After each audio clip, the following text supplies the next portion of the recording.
Hey guys, आज हम new topic start करेंगे कॉग्निनेशन। तो आपको पता होना चाहिए इसका मीनिंग क्या है। सबसे पहले देख लीजिए क्वेश्चन किस तरह से आता है। तो क्वेश्चन आता है, संज्ञान का अर्थ एवं परिभाषा स्पष्ट कीजिए, इसके स्वरूप तथा अथवा विशेषताओं की व्याख्या कीजिए। तो फर्स्टली तो हमें इसका मीनिंग लिखना होगा। तो पहले हमें पता होना चाहिए कि ये होता क्या है। तो फर्स्टली हम यही पता करना चाहिए हमें कि होता क्या है, हमें खुद से पता होना चाहिए। तो ये देखिए, जो इसमें लिखा हुआ है वो तो लिखा हुआ ही है, पर पहले एग्जाम्पल जान लेना चाहिए कि वास्तव में वो चीज़ है क्या जो हम लिखने वाले हैं या पढ़ने वाले हैं। देखिए, जैसे हम हैं तो हमारे पास में अगर हम एक डेफिनेशन है उसे पढ़ रहे हैं, तो हमने 3-4 बुकों से एक ही डेफिनेशन पढ़ी है, तो संज्ञान उसे कहेंगे जो हमने उन चारों डेफिनेशन को पढ़ के हमने उसका क्या मीनिंग निकाला है, मतलब हमने जो निष्कर्ष निकाला है वो क्या है, अपना खुद का निष्कर्ष निकालना। किसी 3-4 चीज़ें, मतलब खुद का अपना ज्ञान होना, ठीक है। और दूसरे तरह से हम कह सकते हैं, हमें कोई एक ही बात है वो 3-4 लोगों ने बताई, तो हमारा जो निष्कर्ष निकाला हमने लास्ट पे कि ये चीज़ सही है ये गलत है, हम किस चीज़ के निष्कर्ष पर पहुँचे, हमने क्या रिजल्ट निकाला उसका, तो वो हो जाएगा संज्ञान। तो खुद से क्या महसूस किया है, खुद हमने अंदर अपने क्या सोचा है उस चीज़ के बारे में वह। सेकेंडली, अब देखिए सेकेंड एग्जाम्पल बताती हूँ मैं आपको। जैसे कि कोई बिल्ली है, मान लीजिए कोई बिल्ली है, तो वो अगर वो किसी मेज को खुरच रही है और उसके किसी एक पार्ट पर क्या है, एसिड पड़ा हुआ है, तो वो क्या करेगी, एसिड पड़ा हुआ है उसकी जो सुगंध है एसिड की, तो बिल्ली पहले उसे सूंघ के देखेगी। आपने देखा होगा कि मतलब जो ये बिल्ली कुत्ते इस टाइप के मतलब जो भी होते हैं तो ये क्या करते हैं, पहले सूंघ के देखते हैं। तो उसे अगर एसिड की गंध आएगी तो वो उस जगह को नहीं खुरचेगी, उसे छोड़ देगी। तो वो क्या है, उसका संज्ञान है, मतलब उसे अंदर से उसका जो ज्ञान था उससे उसकी अनुभव किया उसने कि यहाँ पे कुछ है तो मुझे यहाँ नहीं करना है, तो वो क्या हुआ, उसका संज्ञान हुआ। तो अभी तक आप समझ गए होंगे कि हम जैसे एक ही चीज़ को कई जगह से सुनते हैं, तो वो अपने ढंग से करना, उन चीज़ों को अपने ढंग से करना या अपने आप से खुद निष्कर्ष निकालना, जो हमें अनुभव है उस चीज़ को अपने माइंड में बिठा लेना, वो खुद का संज्ञान होता है, तो उसे कहते हैं कॉग्निशन।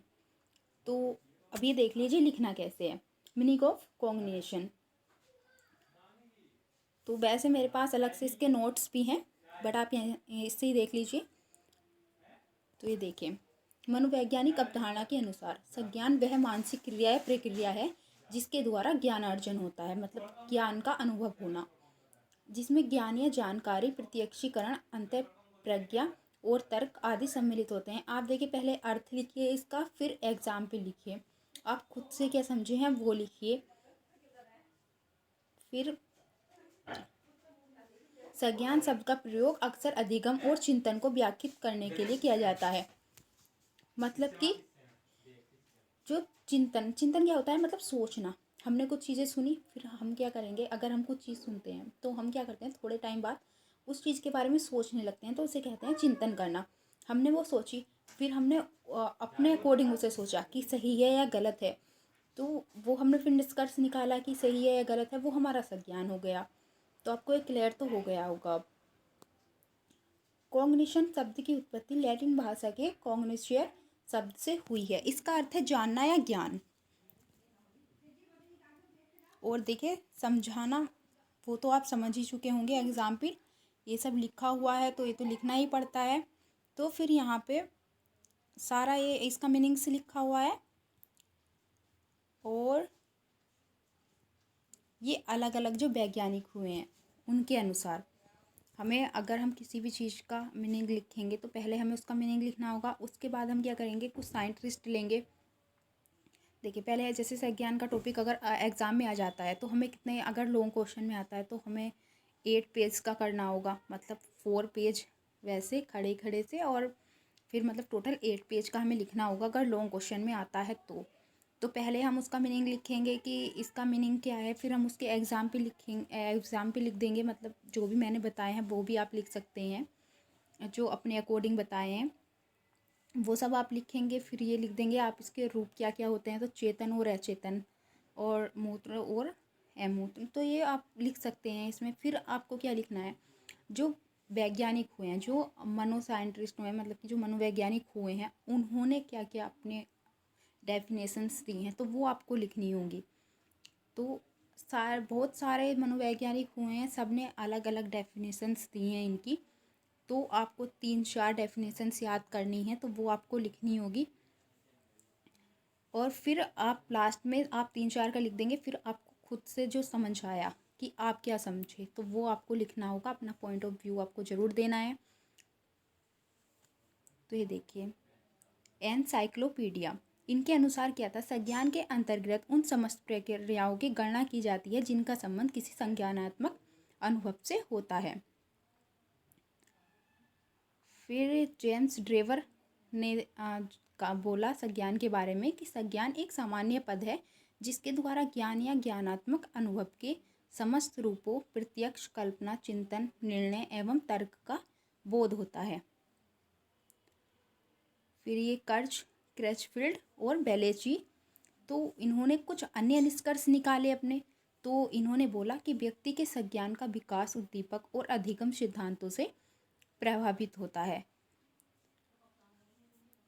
फिर व्यक्ति का संज्ञान चयनात्मक रूप से संगठित होता है, कि मतलब चयन करता है, कुछ चीज़ें उसे पता चली, उसने क्या क्या चयन कर लिया, निष्कर्ष कर लिया, तो वो उसका संज्ञान हो गया। और उस पर व्यक्तित्व कारों जो कारक होते हैं उनका भी प्रभाव पड़ता है। व्यक्ति के संज्ञान में उस समय परिवर्तन होते हैं जब उसकी आवश्यकताएं और सूचनाएं परिवर्तित होती हैं। जैसे कि हमें पहले से किसी चीज़ को लेकर कोई नॉलेज थी, बट हमें किसी और ने कहा कि नहीं ये ऐसे नहीं है वैसे है, तो हम फिर उसके बारे में सोचेंगे कि हमारा सही है या उसका सही है, तो वो फिर हम निष्कर्ष पर पहुँचेंगे। तो अगर वो बात हमने जो सोच रखा था वो अगर गलत हुआ तो वो क्या होगा, जो सूचनाएं हैं वो परिवर्तित हो गई।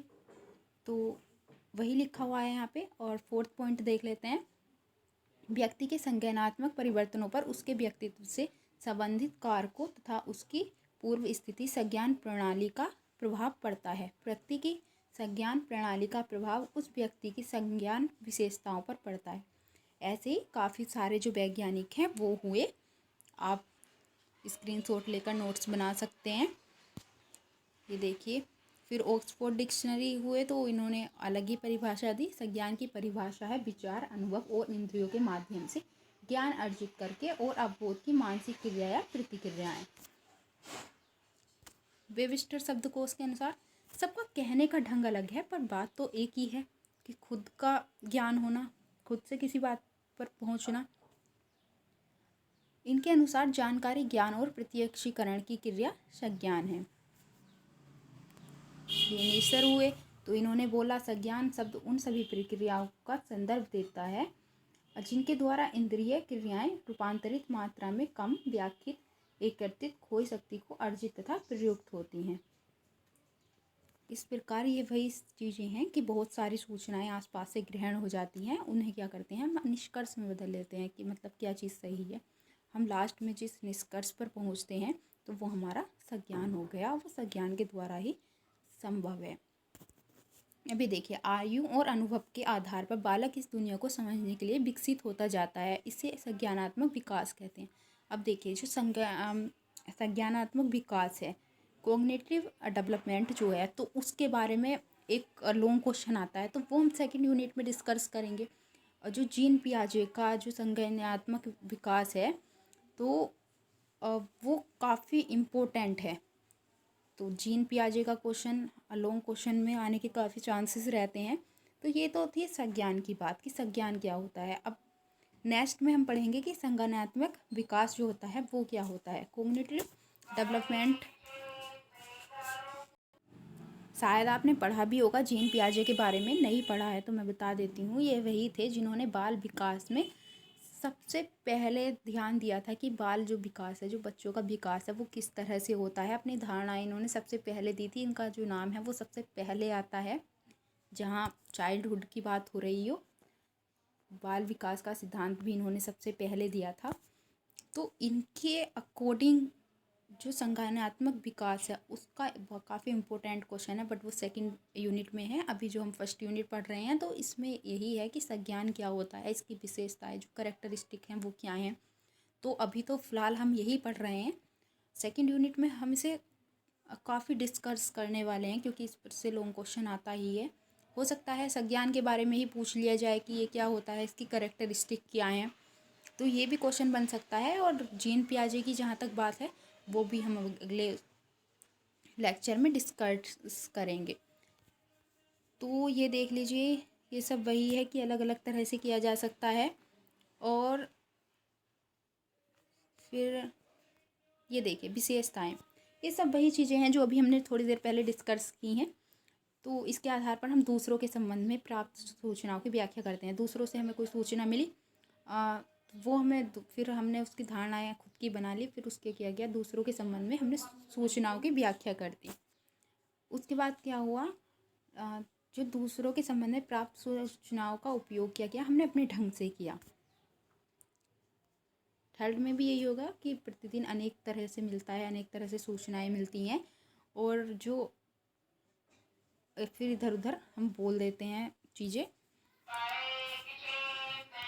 अभी देखिए, सामाजिक संज्ञान का एक महत्वपूर्ण यह है कि वह व्यक्ति अपने सामाजिक जीवन की घटनाओं को सबसे आसान तरीके से समझना चाहता है, कि जैसे कि हम समझ रहे हैं बहुत आसान तरीके से संज्ञान को समझाया है, तो उसी तरह से इसे मानव की इस प्रवृत्ति को संज्ञानात्मक कंजूसी की संज्ञा दी जाती है।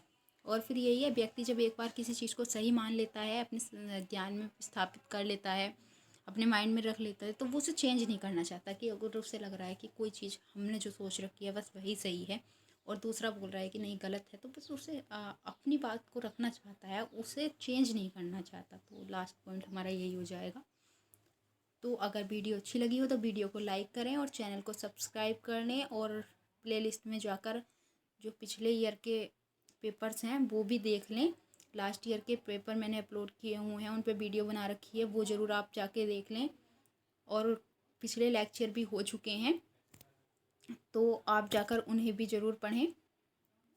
और इन सब चीज़ों से आपको काफ़ी हेल्प मिलेगी, तो चैनल को सब्सक्राइब ज़रूर कर लें। Thank you.